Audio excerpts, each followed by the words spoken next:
Greetings to you all in the precious name of our Lord Jesus Christ. കർത്താവായ യേശു ക്രിസ്തുവിൻ്റെ വന്യമുള്ള നാമത്തിൽ നിങ്ങൾക്ക് ഏവർക്കും എൻ്റെ സ്നേഹവന്ദനങ്ങൾ ഞാൻ അറിയിക്കുകയാണ്. അല്പസമയത്തെ നമ്മുടെ ഒരു ചിന്തയ്ക്കായിട്ട് I just wanted to take your 10 minutes and I believe that the 10 minutes will change your life. You will start reading the Bible in a totally different perspective. Just 10 minutes of your lifetime. Let's go to Colossians chapter 3.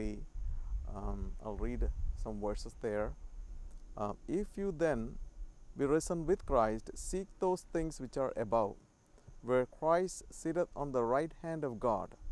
ആകയാൽ നിങ്ങൾ ക്രിസ്തുവിനോട് കൂടെ ഉയർത്തെഴുന്നേറ്റിരിക്കുന്നു എങ്കിൽ ക്രിസ്തു ദൈവത്തിൻ്റെ വലത്ത് ഭാഗത്ത് ഇരിക്കുന്നിടമായ ഉയരത്തിൽ ഉള്ളത് അന്വേഷിപ്പീൻ.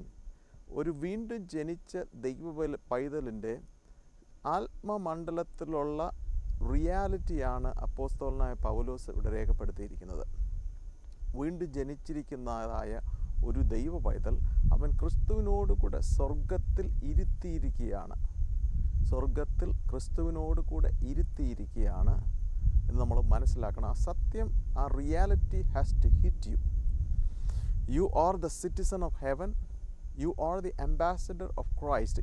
Spiritually you are seated together with Christ. Physically you are living in the earth. Spiritually you are seated together with Christ. You are the citizens of heaven and you are the ambassador for Christ in this earthen body, in earth, to fulfill a certain mission.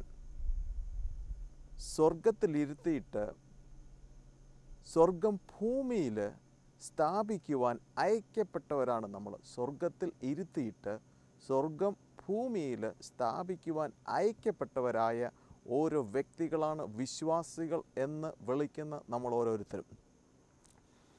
Verse 2. Set your affection on things above, not on things on the earth. ഭൂമിയിലുള്ളതല്ല, ഉയരത്തിലുള്ളത് തന്നെ ചിന്തിപ്പീൻ. എന്തുകൊണ്ടാണ് അപ്പോസ്തലനായ പൗലോസ് ഇവിടെ രേഖപ്പെടുത്തിയിരിക്കുന്നത്?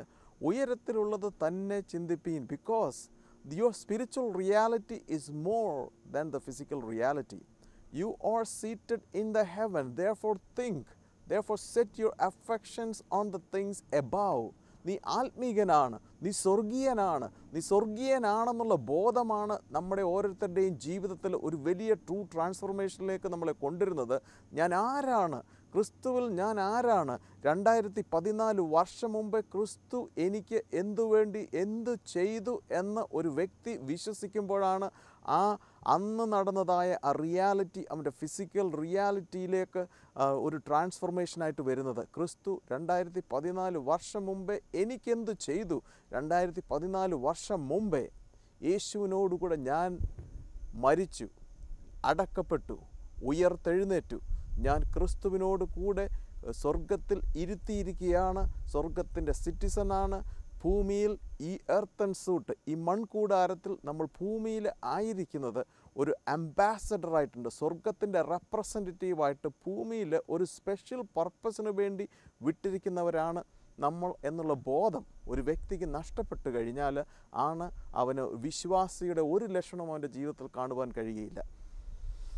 നമ്മൾ മനസ്സിലാക്കേണ്ട ഏറ്റവും വലിയൊരു കാര്യമാണ്, ആ ബോധം നഷ്ടപ്പെട്ടവരാണ് ഒരു കാർണൽ മാനായിത്തീരുന്നത്.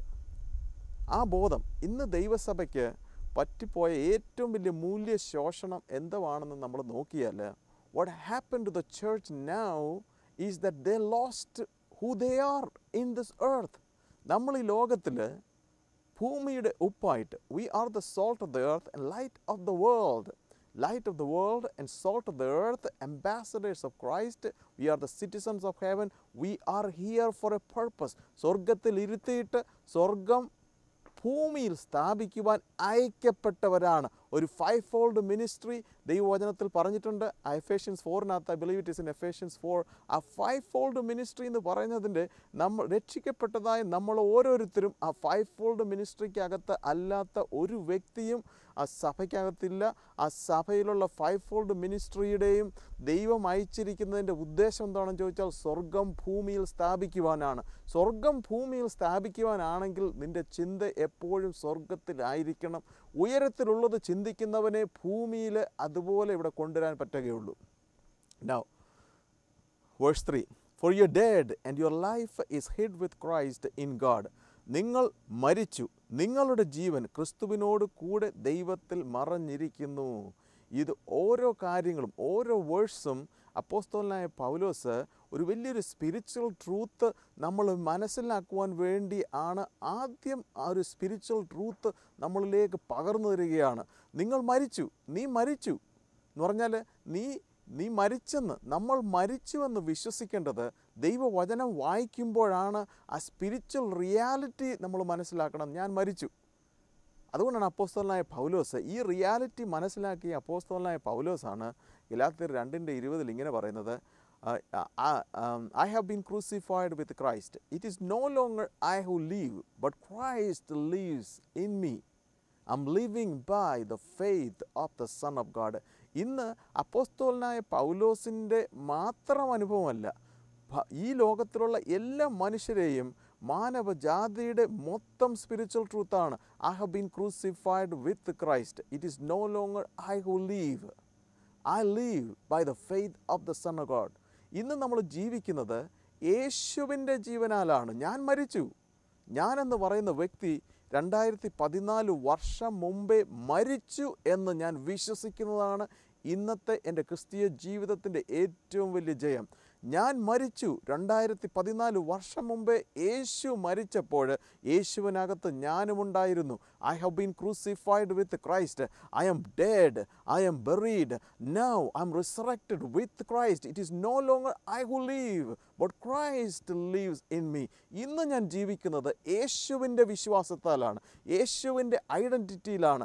അത് വിശ്വസിക്കുന്ന ഓരോ വ്യക്തിയുടെയും ജീവിതത്തിൽ യേശുവിൻ്റെ ലൈഫ്, ആ തേജസ് വ്യാപരിക്കാൻ തുടങ്ങും. അതാണ് അടുത്ത വാക്യത്തിൽ പറഞ്ഞിരിക്കുന്നത്. നമ്മുടെ ജീവനായ ക്രിസ്തു വെളിപ്പെടുമ്പോൾ നിങ്ങളും അവനോടുകൂടെ തേജസ്സിൽ വെളിപ്പെടും. നമ്മുടെ ജീവനായ ക്രിസ്തു നമ്മളിൽ വെളിപ്പെടുമ്പോൾ നമ്മളും അവനോടുകൂടെ തേജസ്സിൽ വെളിപ്പെടും. ഇത് ഞാൻ വായിച്ചിരുന്നത്, പണ്ട് ഞാൻ വിശ്വസിച്ചിരുന്നത് ഇത് ഒരു ഫ്യൂച്ചറിസ്റ്റിക് ഇവൻ്റായിട്ടാണ് ഞാൻ ഇതിനെ മനസ്സിലാക്കിയിരുന്നത്. എന്നാൽ ഇപ്പോൾ ഞാൻ മനസ്സിലാക്കുന്നത് നമ്മുടെ ജീവനായ ക്രിസ്തു നമ്മളിൽ ഇപ്പോൾ വെളിപ്പെടുമ്പോൾ നമ്മളും അവനോടുകൂടെ തേജസ്സിൽ വെളിപ്പെടും.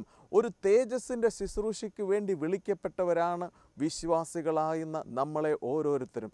തേജസ്സിൻ്റെ ശുശ്രൂഷയ്ക്ക് വേണ്ടി വിളിക്കപ്പെടും. എന്നാൽ ആ തേജസ്സിൻ്റെ ശുശ്രൂഷ വെളിപ്പെടുന്നത് എന്നാണെന്ന് ചോദിച്ചാൽ നമ്മൾ ക്രിസ്തുവിൻ്റെ ലൈഫ്, ഞാൻ മരിച്ചു, ഇനി ഞാനല്ല ജീവിക്കുന്നത്, ക്രിസ്തു അത്രേ എന്നിൽ ജീവിക്കുന്നതെന്നുള്ള ആ സ്പിരിച്വൽ റിയാലിറ്റി, അത് നടന്നു കഴിഞ്ഞൊരു യാഥാർത്ഥ്യമാണ്.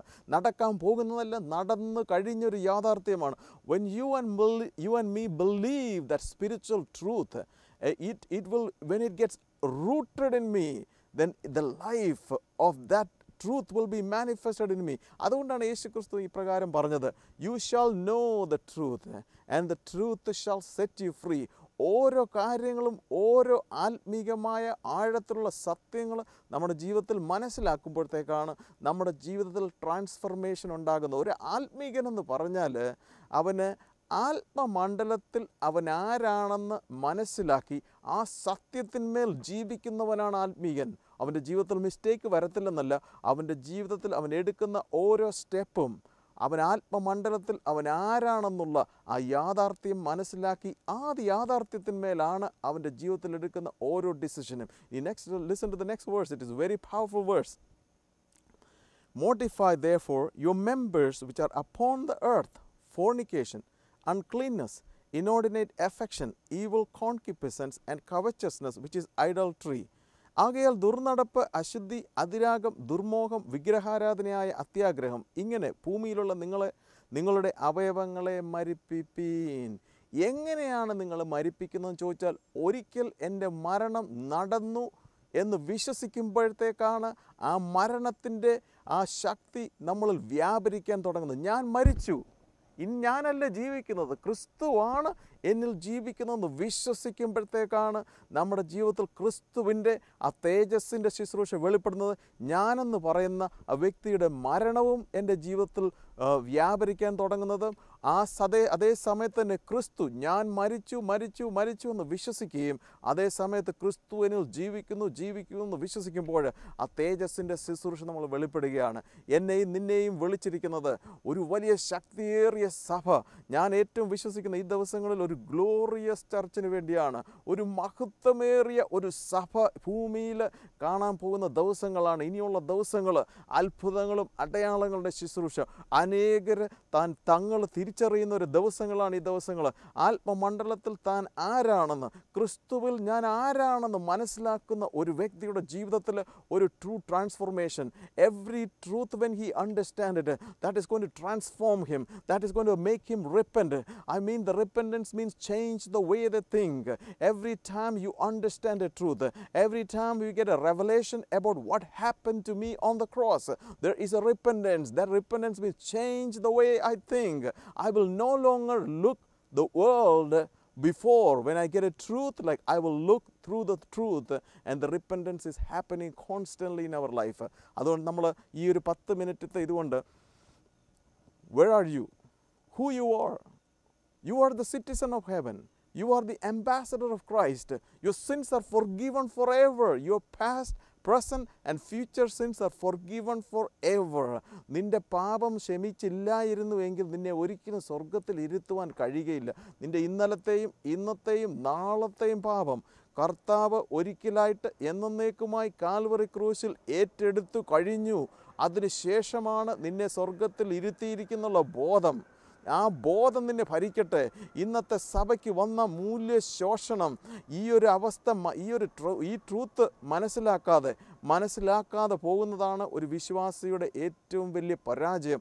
ഇന്ന് നമ്മുടെ ജീവിതത്തിൽ ജയത്തിൻ്റെ ദിവസങ്ങളായി മാറുകയാണ്. അനേകർ ഈ സത്യം മനസ്സിലാക്കി ഈ എൻഡ് ടൈമിൽ ഒരു ഗ്ലോറിയസ് ചർച്ച് ലോകത്തിൻ്റെ നാനാ ഭാഗത്ത് ഫോം ചെയ്ത് എനിക്കത് ആത്മാവിൽ കാണാൻ സാധിക്കും.